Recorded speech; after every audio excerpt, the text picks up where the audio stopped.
राय साहब को आघात पहुंचा। वकील साहब के माथे पे बल पड़ गए और संपादक जी के मुंह में जैसे कालिख लग गई। वह खुद समविष्टवाद के पुजारी थे, पर सीधे घर में आग न लगाना चाहते थे। तनख्वाह ने राय साहब की वकालत की। मैं समझता हूँ कि राय साहब का अपने असामियों के साथ जितना अच्छा व्यवहार है, अगर सभी जमींदार वैसे ही हो जाएं, तो यह प्रश्न ही न रहे। मेहता ने हथौड़े की दूसरी चोट जमाई। मानता हूँ आपका अपने असामियों के साथ बहुत अच्छा बर्ताव है, मगर प्रश्न यह है कि उसमें स्वार्थ है या नहीं। इसका एक कारण क्या यह नहीं हो सकता कि मध्यम आंच में भोजन स्वादिष्ट पकता है? गुड़ से मारने वाला जहर से मारने वाले की अपेक्षा कहीं सफल हो सकता है। मैं तो केवल इतना जानता हूँ, हम या तो साम्यवादी हैं या नहीं हैं। हैं तो इसका व्यवहार करें, नहीं हैं तो बकना छोड़ दें। मैं नकली ज़िंदगी का विरोधी हूँ। अगर मांस खाना अच्छा समझते हो तो खुल के खाओ, बुरा समझते हो तो मत खाओ। यह मेरी समझ में आता है, लेकिन अच्छा समझना और छिपकर खाना यह मेरी समझ में नहीं आता। मैं तो इसे कायरता भी कहता हूँ और धूर्तता भी, जो वास्तव में है। राय साहब सभा में चतुर आदमी थे। अपमान और आघात को धैर्य और उदारता से सहने का उन्हें अभ्यास था। कुछ असमंजस में पड़े हुए बोले, आपका विचार बिल्कुल ठीक है मेहता जी। आप जानते हैं मैं आपकी साफगोई का कितना आदर करता हूँ, लेकिन आप यह भूल जाते हैं कि अन्य यात्राओं की भांति विचारों की यात्रा में भी पड़ाव होते हैं, और आप एक पड़ाव को छोड़ के दूसरे पड़ाव तक नहीं जा सकते। मानव जीवन का इतिहास इसका प्रत्यक्ष प्रमाण है। मैं उस वातावरण में पला हूँ जहाँ राजा ईश्वर है और जमींदार ईश्वर का मंत्री। मेरे स्वर्गवासी पिता असामियों पे इतनी दया करते थे कि पाले या सूखे में कभी आधा और कभी पूरा लगान मुआफ़ कर देते थे।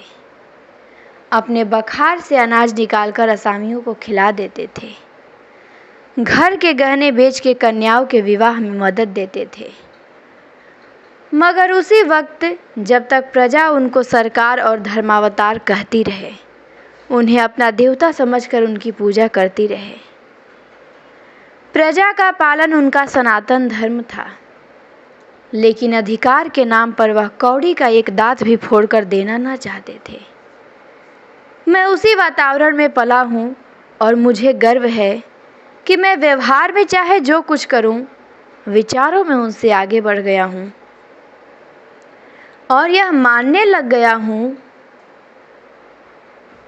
कि जब तक किसानों को ये रियायतें अधिकार के रूप में न मिलेंगी, केवल सद्भावना के आधार पर उनकी दशा सुधर नहीं सकती।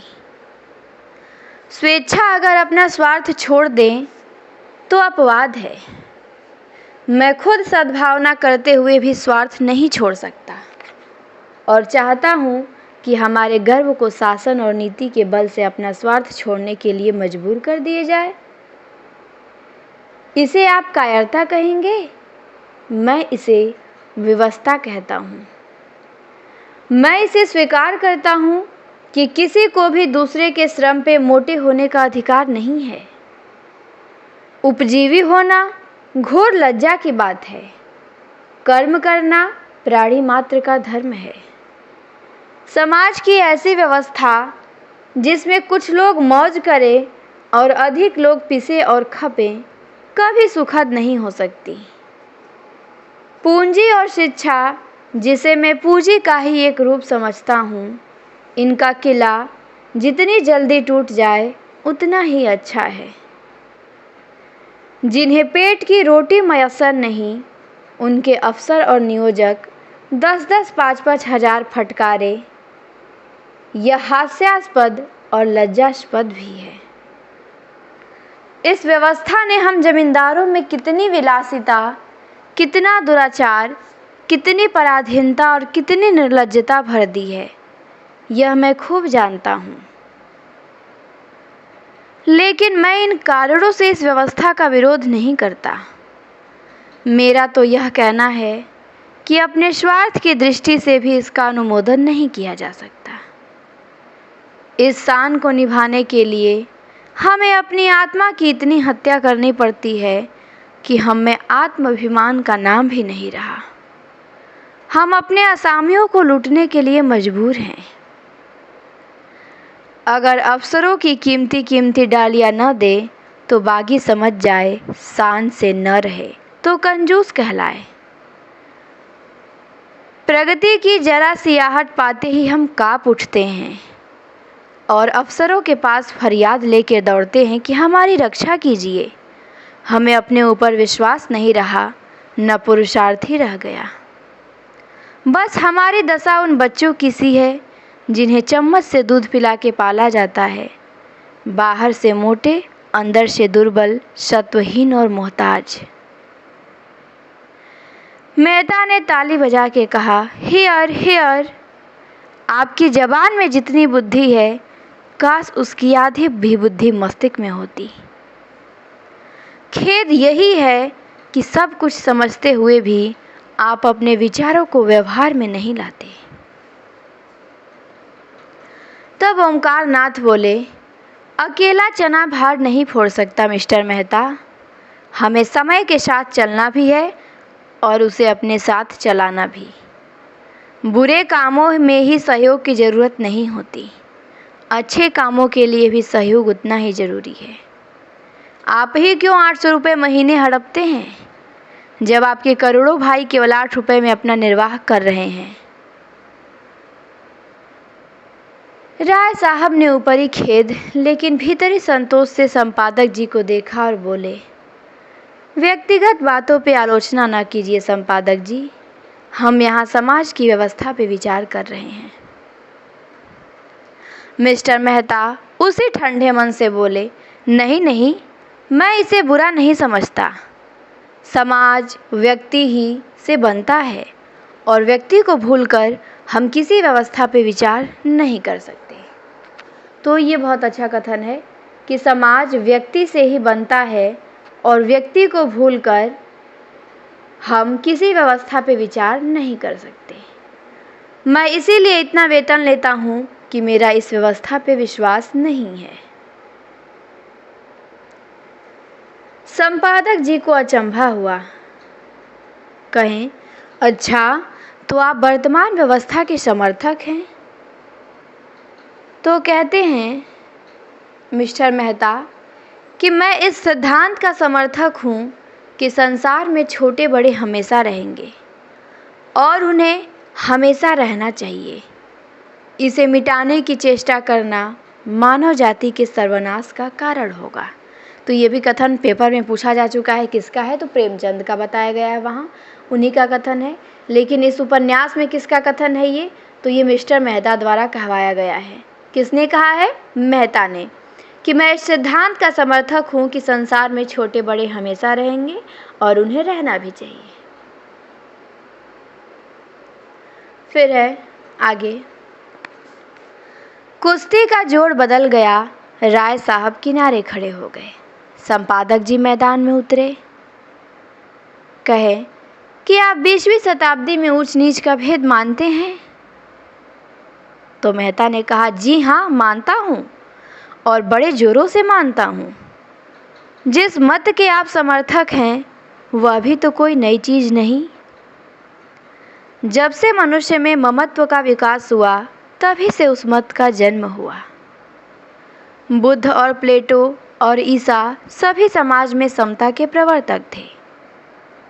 यूनानी और रोमन और सीरियाई सभी सभ्यताओं ने उसकी परीक्षा की, पर अप्राकृतिक होने के कारण कभी वह स्थायी न बन सकी। तो आपकी बातें सुन के मुझे आश्चर्य हो रहा है। ओमकारनाथ ने कहा। तो मेहता ने कहा कि आश्चर्य अज्ञान का दूसरा नाम है। तो ओमकारनाथ कहते हैं कि मैं आपका कृतज्ञ हूँ अगर आप इस विषय पे कोई लेखमाला शुरू कर दें। तो मेहता कहते हैं कि जी मैं इतना अहमक नहीं हूँ, अच्छी रकम दिलवाइए तो अलबत्ता। तो फिर ओमकारनाथ ने कहा कि आपने सिद्धांत ही ऐसा लिया है कि खुले खजाने पब्लिक को लूट सकते हैं। तो मेहता कहते हैं कि मुझ में और आप में अंतर इतना ही है कि मैं जो कुछ मानता हूँ उस पर चलता हूँ और आप लोग मानते कुछ हैं, करते कुछ हैं। धन को आप किसी उपाय से बराबर फैला सकते हैं, लेकिन बुद्धि को, चरित्र को और रूप को, प्रतिभा और बल को बराबर फैलाना तो आपकी शक्ति के बाहर है। छोटे बड़े का भेद केवल धन से ही तो नहीं होता। मैंने बड़े बड़े धन कुबेरों को भिक्षुकों के सामने घुटने टेकते देखा है और आपने भी देखा होगा। रूप के चौखट पर बड़े बड़े महीप नाक रगड़ते हैं। क्या यह सामाजिक विषमता नहीं है? आप रूस की मिसाल देंगे, वहाँ इसके सिवाय और क्या है कि मिल के मालिक ने राज कर्मचारी का रूप ले लिया। बुद्धि तब भी राज करती थी, अब भी करती है और हमेशा करेगी। ये भी कथन अच्छा है कि बुद्धि तब भी राज करती थी, अब भी करती है और हमेशा करेगी। फिर आगे है, तस्तरी में पान आ गए थे। राय साहब ने मेहमानों को पान और इलायची देते हुए कहा कि बुद्धि अगर स्वार्थ से मुक्त हो तो हमें उसकी प्रभुता मानने में कोई आपत्ति नहीं। समाजवाद का यही आदर्श है। हम साधु महात्माओं के सामने इसलिए सिर झुकाते हैं कि उनमें त्याग का बल है। इसी तरह हम बुद्धि के हाथ में अधिकार भी देना चाहते हैं, सम्मान भी, नेतृत्व भी, लेकिन संपत्ति किसी तरह नहीं। बुद्धि का अधिकार और सम्मान व्यक्ति के साथ चला जाता है, लेकिन उसकी संपत्ति विष बोने के लिए उसके बाद भी और प्रबल हो जाती है। बुद्धि के बगैर किसी समाज का संचालन नहीं हो सकता। हम केवल इस बिच्छू का डंक तोड़ देना चाहते हैं। तब तक दूसरी मोटर आ पहुंची और मिस्टर खन्ना उतरे, जो एक बैंक के मैनेजर और शक्कर मिल के मैनेजिंग डायरेक्टर हैं। 2 देवियां भी उनके साथ हैं। राय साहब ने दोनों देवियों को उतारा। वह जो खद्दर की साड़ी पहने बहुत गंभीर और विचारशील सी है, मिस्टर खन्ना की पत्नी कामिनी खन्ना है। दूसरी महिला जो ऊंची एड़ी का जूता पहने हुए है और जिनकी मुख छवि पर हंसी फूट पड़ती है, मिस मालती हैं। तो मिस्टर खन्ना के साथ आती हैं 2 देवियां, एक कामिनी खन्ना उनकी पत्नी है और दूसरा मिस मालती हैं। आप इंग्लैंड से डॉक्टरी पढ़ाई हैं और अब प्रैक्टिस करती हैं। तालुकेदारों के महलों में उनका बहुत प्रवेश है। आप नवयुग की साक्षात प्रतिमा हैं। गात कोमल पर चपलता कूट कूट के भरी हुई, झिझक या संकोच का कहीं नाम नहीं।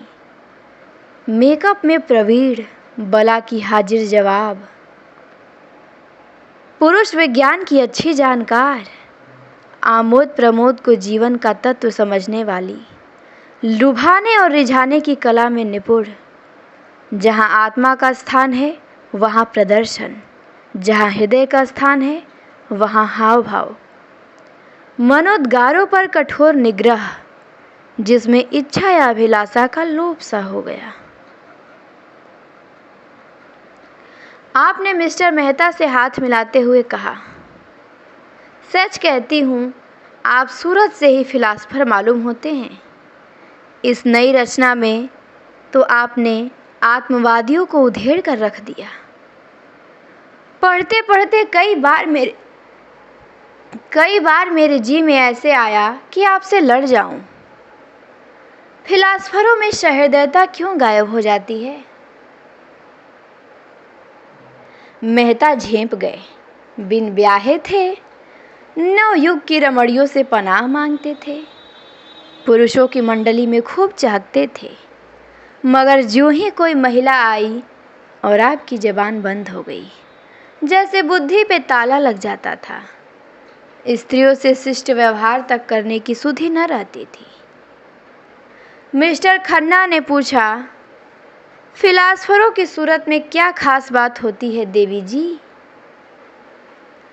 तो मालती ने कहा, मेहता की ओर दया भाव से देख के, कि मिस्टर मेहता बुरा ना माने तो बता दूं। खन्ना मिस मालती के उपासकों में थे। जहां मिस मालती जाए वहां खन्ना का पहुंचना लाजिम था। उनके आसपास भौरों की तरह मंडराते रहते थे। हर समय उनकी यही इच्छा रहती थी कि मालती से अधिक वही बोले, उनकी निगाह अधिक से अधिक उन्हीं पर रहे। खन्ना ने आंख मारकर कहा कि फिलासफर किसी की बात का बुरा नहीं मानते, उनकी यही सिफत है। तो मालती कहती है, ठीक है तो सुनिए। फिलासफर हमेशा मुर्दा दिल होते हैं। जब देखिए अपने विचारों में मगन बैठे हैं। आपकी तरफ ताकेंगे मगर आपको देखेंगे नहीं। आप उनसे बातें किए जाए कुछ सुनेंगे नहीं, जैसे शून्य में उड़ रहे हो। सब लोगों ने कहकहा मारा। मिस्टर मेहता जैसे जमीन में गड़ गए। ऑक्सफोर्ड में मेरे फिलॉसफी के प्रोफेसर हस्बैंड थे।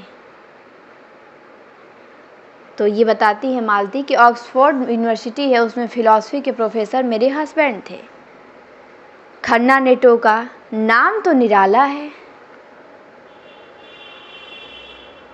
तो उन्होंने कहा कि जी हाँ, और थे कंवारे। मिस्टर मेहता भी तो कंवारे हैं। नहीं, ये बता रही हैं कि इनके ऑक्सफोर्ड में फिलॉसफी के जो प्रोफेसर थे उनका नाम ही था हस्बैंड। ठीक, ये बता रही हैं कि जब ये ऑक्सफोर्ड यूनिवर्सिटी में पढ़ती थी तो फिलॉसफी के प्रोफेसर हस्बैंड थे। तो खन्ना टोकते हैं कि नाम तो निराला है। तो कह रही हैं कि जी नाम निराला है और थे कुंवारे, लेकिन नाम उनका था प्रोफेसर हस्बैंड।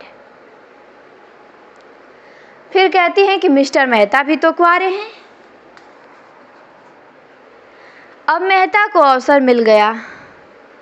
बोले, आप भी इसी मरज में गिरफ्तार हैं? तो कहते हैं कि मैंने प्रतिज्ञा की है किसी फिलासफर से शादी करूंगी। मालती कहती हैं, और यह जो वर्ग है फिलासफरों का शादी के नाम से घबराता है। हस्बैंड साहब तो स्त्री को देखकर घर में छिप जाते थे। उनके शिष्यों में कई लड़कियां थी। अगर उनमें से कोई कुछ पूछने के लिए उनके ऑफिस में चली जाती थी तो आप ऐसे घबरा जाते जैसे कोई शेर आ गया हो। हम लोग उन्हें खूब छेड़ा करते थे, मगर थे बेचारे सरल हृदय। कई हजार की आमदनी थी, पर मैंने उन्हें हमेशा एक ही सूट पहने देखा। उनकी एक विधवा बहन थी, वही उनके घर का सारा प्रबंध करती थी। मिस्टर हस्बैंड को तो खाने की ना फिक्र थी, किसी भी चीज़ की फिक्र न थी। मिलने वालों के डर से अपने कमरे का द्वार बंद करके लिखा पढ़ी करते थे। भोजन का समय आ जाता तो उनकी बहन आहिस्ता से भीतर के द्वार से उनके पास जाके किताब बंद कर देती थी। तब उन्हें मालूम होता था कि खाने का समय हो गया। रात को भी भोजन का समय बंधा हुआ था। उनकी बहन कमरे की बत्ती बुझा दिया करती थी। एक दिन बहन ने किताब बंद करनी चाहिए तो आपने पुस्तक को दोनों हाथों से दबा लिया और बहन भाई में जोर आजमाई होने लगी। आखिर बहन उनकी पहिएदार कुर्सी को खींचकर भोजन के कमरे में लाई।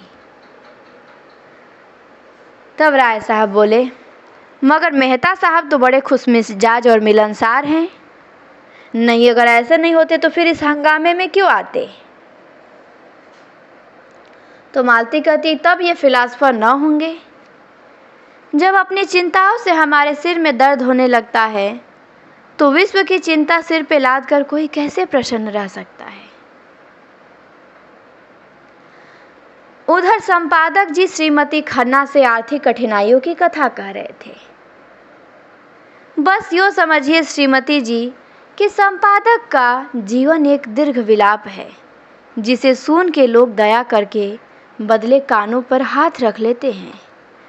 बेचारा न अपना उपकार कर सके न औरों का। पब्लिक उससे आशा तो यह रखती है कि हर एक आंदोलन में वह सबसे आगे रहे, जेल जाए, मार खाए, घर के माल असबाब की कुर्की कराए, यही उसका धर्म है। लेकिन उसकी कठिनाइयों की ओर किसी का ध्यान नहीं। हो तो वह सब कुछ, उसे हर एक विद्या, हर एक कला में पारंगत होना चाहिए, लेकिन उसे जीवित रहने का अधिकार नहीं। आप तो आजकल कुछ लिखती ही नहीं।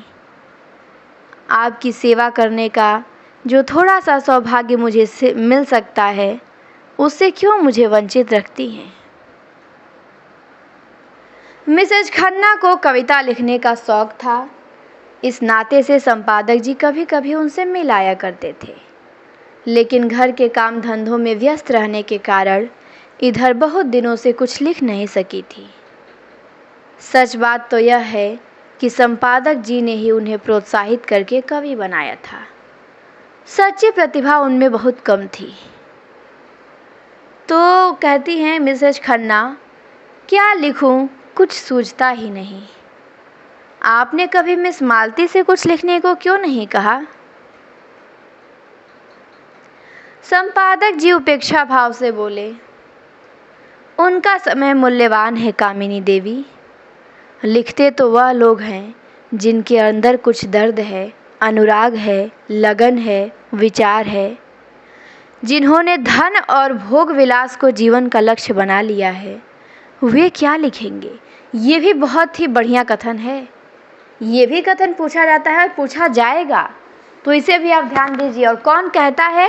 तो संपादक जी कहते हैं, तो इसे आप ध्यान देंगे। है तो ये विचार प्रेमचंद का ही, उन्होंने संपादक जी से कहवाया है कि लिखते तो वे लोग हैं जिनके अंदर कुछ दर्द है, अनुराग है, लगन है, विचार है, जिन्होंने धन और भोग विलास को जीवन का लक्ष्य बना लिया है। वह क्या लिखेंगे? कामिनी ने ईर्ष्या मिश्रित विनोद से कहा कि अगर आप उनसे कुछ लिखा सके तो आपका प्रचार दुगुना हो जाए। लखनऊ में तो ऐसा कोई रसिक नहीं है जो आपका ग्राहक न बन जाए। संपादक जी कहते हैं, अगर धन मेरे जीवन का आदर्श होता तो आज मैं इस दशा में न होता। मुझे भी धन कमाने की कला आती है। आज चाहूँ तो लाखों कमा सकता हूँ, लेकिन यहाँ तो धन को कभी कुछ समझा ही नहीं। साहित्य की सेवा अपने जीवन का ध्येय है और रहेगा। तो मिसेज खन्ना कहती हैं, कम से कम मेरा नाम तो ग्राहकों में लिखवा दीजिए। तो संपादक जी कहते हैं कि आपका नाम ग्राहकों में नहीं, संरक्षकों में लिखूंगा। तो मिसेज खन्ना कहती हैं कि संरक्षकों में तो रानियों महारानियों का नाम रखिए, जिनकी थोड़ी सी खुशामद करके आप अपने पत्र को लाभ की चीज़ बना सकते हैं। संपादक जी कहते हैं, मेरी रानी महारानी आप हैं। मैं तो आपके सामने किसी रानी महारानी की हकीकत नहीं समझता।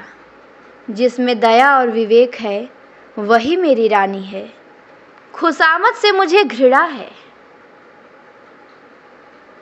कामिनी ने चुटकी ली और कहा, लेकिन मेरी खुशामद तो आप कर रहे हैं संपादक जी।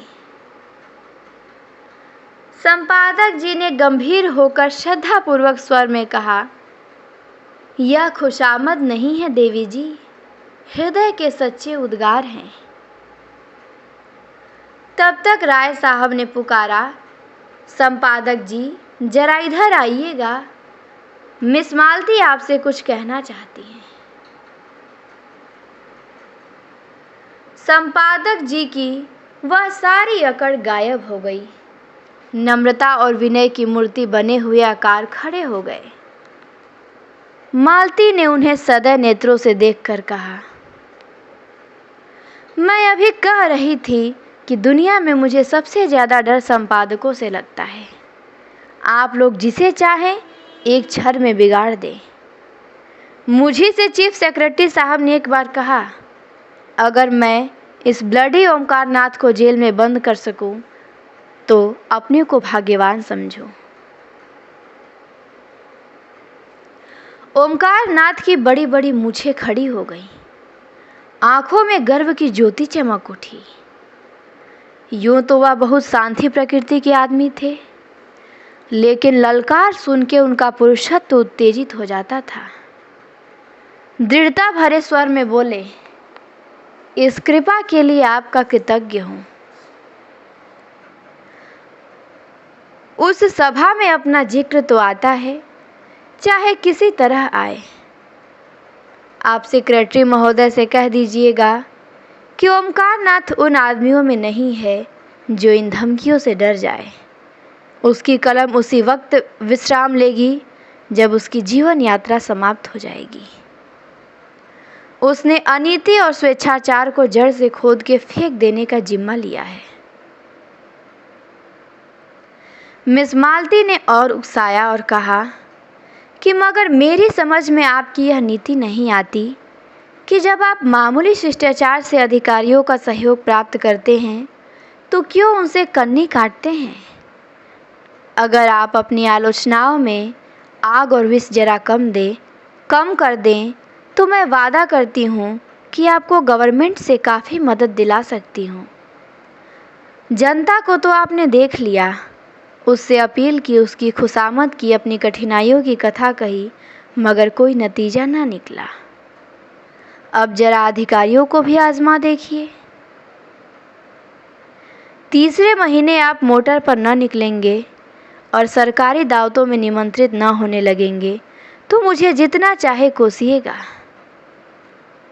तब यही रईस और नेशनलिस्ट जो आपकी परवाह नहीं करते आपके द्वार के चक्कर लगाएंगे।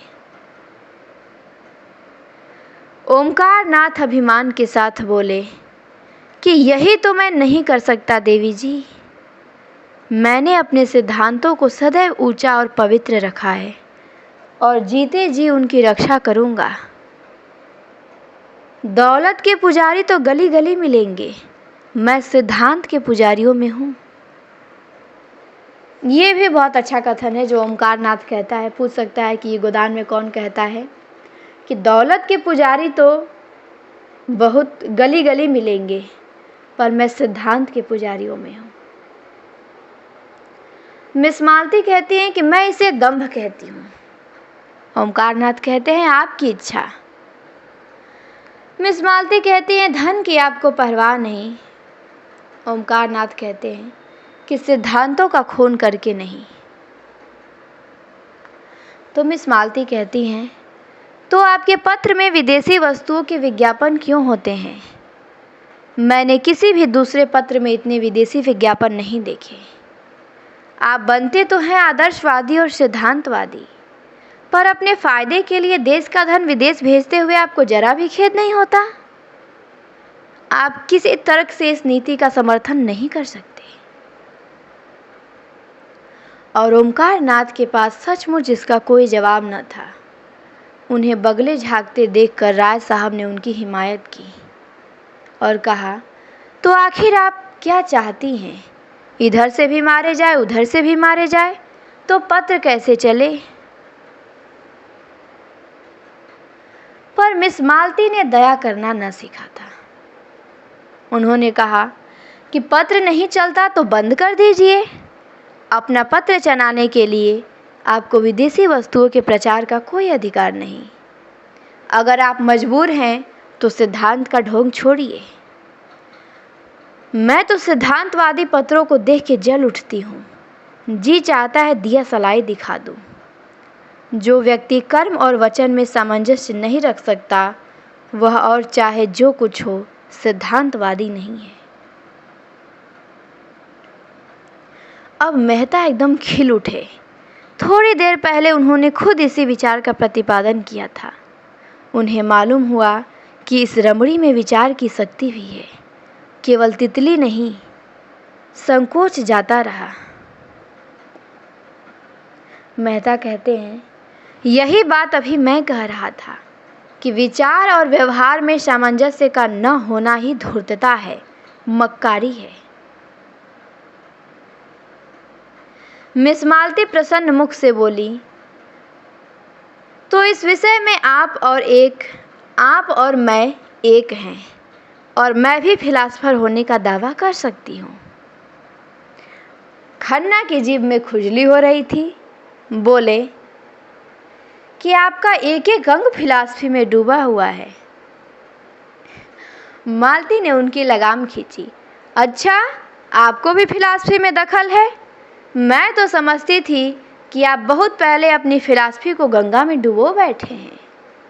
नहीं, आप इतने बैंकों और कंपनियों के डायरेक्टर न होते। राय साहब ने खन्ना को संभाला और कहा, तो क्या समझती हैं आप कि फिलासफरों को हमेशा फाके मस्त रहना चाहिए? मिस मालती कहती हैं कि जी हाँ, फिलासफर अगर मोह पर विजय ना पा सके तो फिलासफर कैसा? तो राय साहब कहते हैं कि इस लिहाज से तो शायद मिस्टर मेहता भी फिलासफर न ठहरे। मेहता ने जैसे आस्तीन चढ़ा के कहा कि मैंने तो कभी यह दावा नहीं किया राय साहब। मैं तो इतना ही जानता हूँ कि जिन औजारों से लोहार काम करता है, उन्हीं औजारों से सोनार नहीं करता। क्या आप चाहते हैं आप भी उसी दशा में फले फूले जिसमें बबूल या ताड़? मेरे लिए धन केवल उन सुविधाओं का नाम है जिनसे मैं अपना जीवन सार्थक कर सकूं। धन मेरे लिए बढ़ने और फलने फूलने वाली चीज नहीं, केवल साधन है। मुझे धन की बिल्कुल इच्छा नहीं। आप वह साधन जुटा दें जिससे मैं अपने जीवन का उपयोग कर सकूं। ओमकार नाथ समविष्टवादी थे। व्यक्ति की इस प्रधानता को कैसे स्वीकार करते? कहते हैं ओमकार नाथ कि इसी तरह एक मजदूर कह सकता है कि उसे काम करने की सुविधाओं के लिए 1000 महीने की ज़रूरत है। तो फिर कहते हैं मेहता कि अगर आप समझते हैं कि उस मजदूर के बगैर आपका काम नहीं चल सकता, तो आपको वह सुविधाएं देनी पड़ेगी। अगर वही काम दूसरा मजदूर थोड़ी सी मजदूरी में कर दे, तो कोई वजह नहीं कि आप पहले मजदूर की खुशामद करें। अगर मजदूरों के हाथ में अधिकार होता, तो मजदूरों के लिए स्त्री और शराब भी उतनी ही जरूरी सुविधा हो जाती जितनी फिलासफरों के लिए। तो आप विश्वास मानिए, मैं उनसे ईर्ष्या न करता। जब आपका जीवन सार्थक करने के लिए स्त्री इतनी आवश्यक है, तो आपने शादी क्यों नहीं की? ओमकार नाथ कहते हैं। मेहता ने निसंकोच भाव से कहा, इसीलिए कि मैं समझता हूँ मुक्त भोग आत्मा के विकास में बाधक नहीं होता। विवाह तो आत्मा को और जीवन को पिंजरे में बंद कर देता है। ये मेहता कहते हैं, बहुत अच्छा कथन है मेहता का, कि विवाह तो आत्मा को और जीवन को पिंजरे में बंद कर देता है। खन्ना ने भी इसका समर्थन किया और कहा कि बंधन और निग्रह पुरानी थ्योरियां हैं, नई थ्योरी है मुक्त भोग। मालती ने चोटी पकड़ी और कहा, तो अब मिसेज खन्ना को तलाक देने के लिए तैयार रहना चाहिए आपको। तो कहते हैं मिस्टर खन्ना कि तलाक का बिल पास तो हो,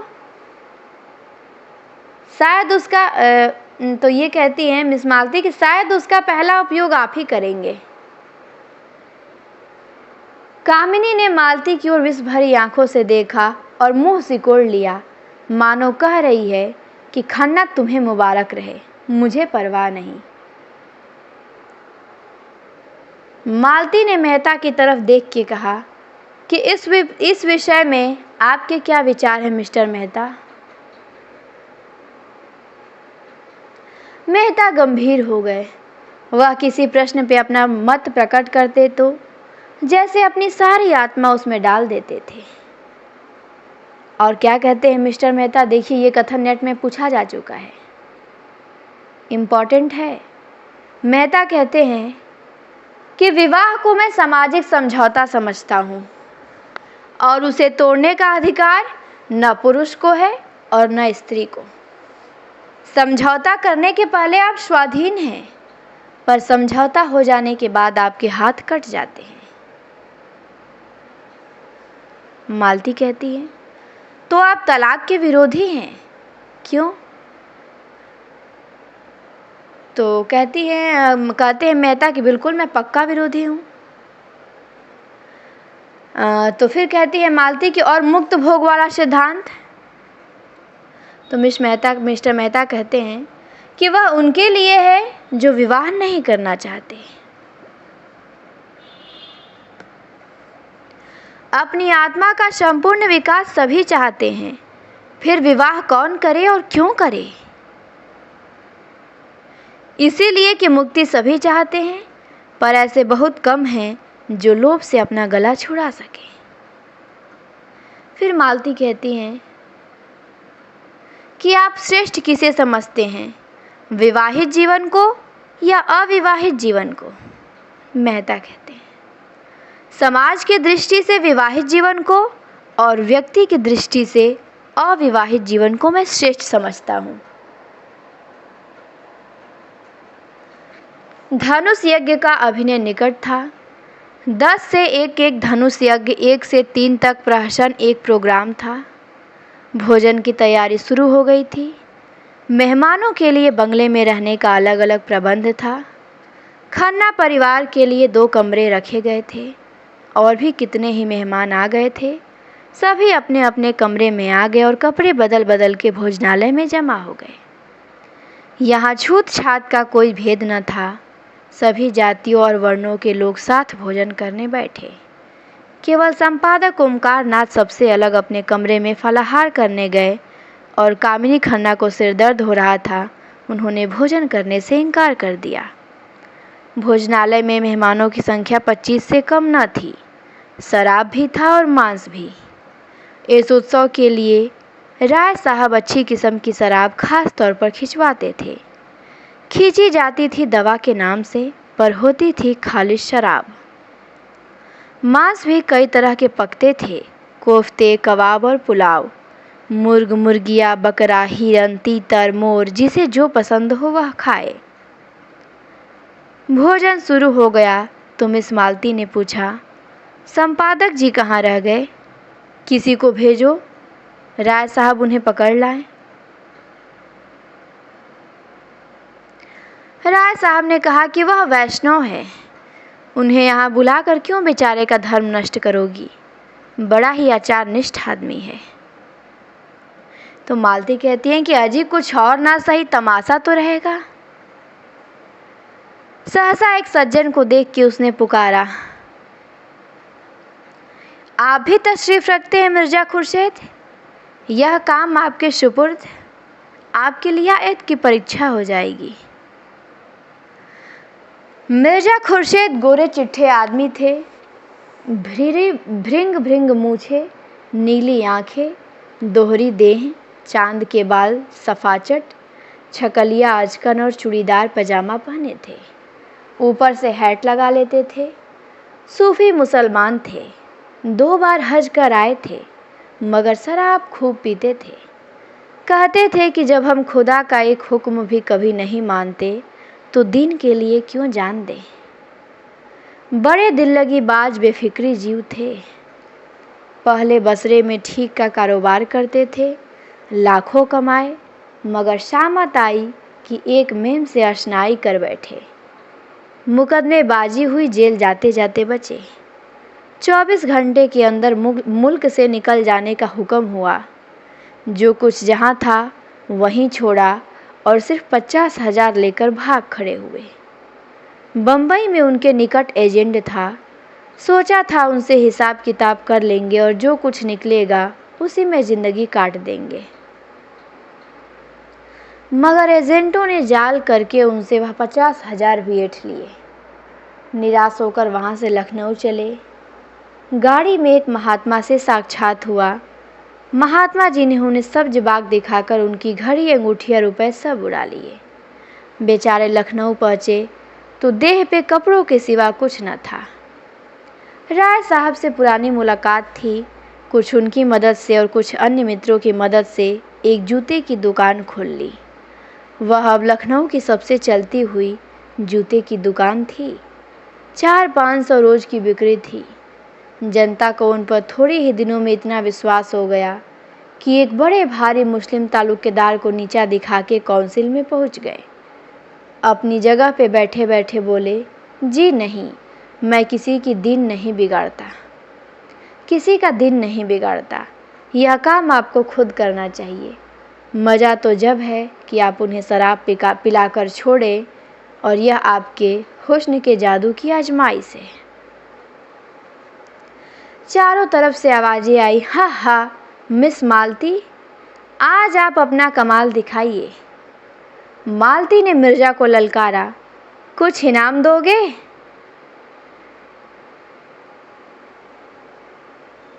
तो उन्होंने कहा कि 100 रुपए की एक थाली। तो मालती ने कहा, हुस, 100 रुपये, लाख रुपए का धर्म बिगाड़ूं 100 रुपए के लिए? तो फिर कहा, अच्छा आप खुद अपनी फीस बोलिए। मालती ने कहा, 1000, एक भी कौड़ी कम नहीं। तो उन्होंने कहा, अच्छा मंजूर है। तो कहते हैं कि जी नहीं, लाकर मेहता जी के हाथ में रख दीजिए। मिर्जा खान ने तुरंत 100 रुपये का नोट जेब से निकाला और उसे दिखाते हुए खड़े होकर बोले, भाइयों, यह हम सब मर्दों की इज्जत का मामला है। अगर मिस मालती की फरमाइश न पूरी हुई तो हमारे लिए कहीं मुंह दिखाने की जगह न रहेगी। अब मेरे पास रुपए होते तो मैं मिस मालती की एक एक अदा पर 1-1 लाख कुर्बान कर देता। एक पुराने शायर ने अपने मासूक के काले तिल पे समरकंद और बोखरा के सूबे कुर्बान कर दिए थे। आज आप सभी साहबों की जमामर्दी और हुस्न परस्ती का इम्तिहान है। जिसके पास जो कुछ हो, सच्चे सुरमा की कसम, पीछे कदम न हटाइए मर्दों। रुपए खर्च हो जाएंगे, नाम हमेशा के लिए रह जाएगा। ऐसा तमाशा लाखों में भी सस्ता है। देखिए, लखनऊ की हसीनों की रानी एक जाहिद पे अपने हुस्न का मंत्र कैसे चलाती है। भाषण समाप्त करते ही मिर्जा जी ने हर एक की जेब की तलाश शुरू कर दी। पहले मिस्टर खन्ना की तलाश हुई। उनकी जेब से 500 रुपये निकले। मिर्जा ने मुंह फीका करके कहा, वाह खन्ना साहब वाह, नाम बड़े दर्शन थोड़े। इतने कंपनियों के डायरेक्टर, लाखों की आमदनी, और आपकी जेब में 5 रुपये। 500 ने केवल 5 रुपये निकले थे। लाहौल विला कुवत, कहाँ है मेहता? आप जरा मिसेज खन्ना से कम 100 रुपये वसूल कर लाएं। मेहता से कहते हैं, मिर्जा जी कि इनके पॉकेट में तो 5 रुपया है, मिसेज खन्ना रखी होंगी, उनसे 100 रुपया कम से कम वसूल के आप लाइए। खन्ना खिसिया कर बोले, अजी, उनके पास एक पैसा भी न होगा। कौन जानता था कि यहाँ आप तलाशी लेना शुरू करेंगे। मिर्जा जी कहते हैं, खैर आप खामोश रहिए, हम तकदीर तो आजमा लें। अच्छा, तो मैं जाकर उनसे पूछता हूँ। तो खन्ना कहते हैं, जी नहीं, आप यहाँ से नहीं हिल सकते। मिस्टर मेहता, आप फिलासफर हैं, मनोविज्ञान के पंडित। देखिए, अपनी भेद न कराइएगा। मेहता शराब पीकर मस्त हो जाते थे। उसी मस्ती में उनका दर्शन उड़ जाता था और विनोद सजीव हो जाता था। लपक कर मिसेज खन्ना के पास गए और 5 मिनट में ही मुंह लटकाए लौट आए। मिर्जा ने पूछा, अरे क्या खाली हाथ? राय साहब हंसे, काजी के घर चूहे भी सयाने। मिर्जा ने कहा कि हो बड़े खुशनसीब खन्ना, खुदा की कसम।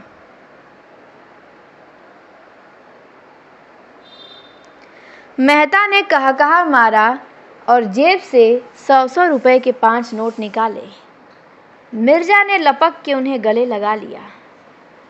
चारों तरफ से आवाज आने लगी, कमाल है, मानता हूँ उस्ताद, क्यों ना हो, फिलासफर जो ठहरे। मिर्जा ने नोटों को आंखों से लगाकर कहा, भाई मेहता, आज से मैं तुम्हारा शागिर्द हो गया, बताओ क्या जादू मारा। मेहता अकड़ के लाल आंखों से ताकते हुए बोले, अजी कुछ नहीं, ऐसा कौन सा बड़ा काम था। जाकर पूछा, अंदर आऊं? तो बोली, आप हैं मेहता जी, आइए। मैंने अंदर जाके कहा, वहाँ लोग ब्रिज खेल रहे हैं, अंगूठी 1000 से कम की नहीं है, आपने तो देखा है। बस वही, आपके पास रुपए हो तो 500 रुपये दे के 1000 की चीज़ ले लीजिए, ऐसा मौका फिर ना मिलेगा। मिस मालती ने इस वक्त रुपए न दिए तो बेदाग निकल जाएंगी। पीछे से कौन देता है, शायद इसीलिए उन्होंने अंगूठी निकाली है कि 500 रुपये किसके पास धरे होंगे।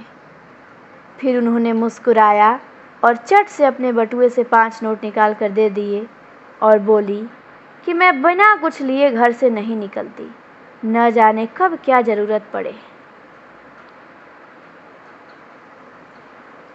अब खन्ना खिसिया कर बोले, जब हमारे प्रोफेसरों का यह हाल है तो यूनिवर्सिटी का ईश्वर ही मालिक है। मिर्जा खुर्शीद ने घाव पर नमक छिड़का और कहा, अरे तो ऐसी कौन सी बड़ी रकम है जिसके लिए आपका दिल बैठा जाता है। खुदा झूठ न बुलवाए तो यह आपकी एक दिन की आमदनी है।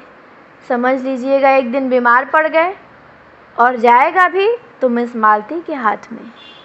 आपके दर्द जिगर की दवा मिस मालती के पास तो है।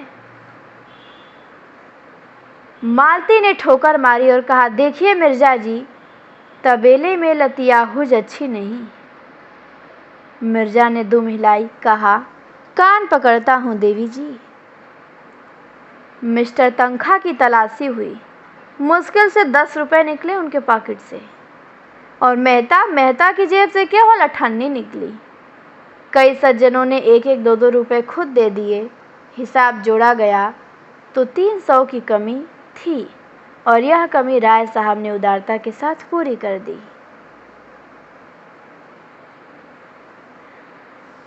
संपादक जी ने मेवे और फल खाए थे और जरा कमर सीधी कर रहे थे कि राय साहब ने जाकर कहा, आपको मिस मालती याद कर रही। तो खुश होकर बोले संपादक जी, मिस मालती मुझे याद कर रही हैं, धन्य भाग। और राय साहब के साथी हाल में आ विराजे। अब यहीं पे हम ब्रेक लगाते हैं, इसके आगे हम देखेंगे नेक्स्ट क्लास में, ठीक, नहीं तो ज़्यादा बड़ी क्लास हो जाएगी। उम्मीद करते हैं कि जितना देखे हैं हम लोग, पढ़े हैं, उतना आप लोगों को समझ में आया है। यहाँ से हम लोग कल से देखेंगे, ठीक, यहीं पे ब्रेक लगाते हैं, फिर यहाँ से हम अगली क्लास में देखेंगे। क्लास देखने के लिए आप सभी को बहुत बहुत धन्यवाद। फिर मिलेंगे हम शीघ्र ही। आपको ऐसी और वीडियोस पानी है तो हमारे चैनल को सब्सक्राइब करें और अधिक से अधिक शेयर करें। धन्यवाद। फिर मिलते हैं अगली क्लास में।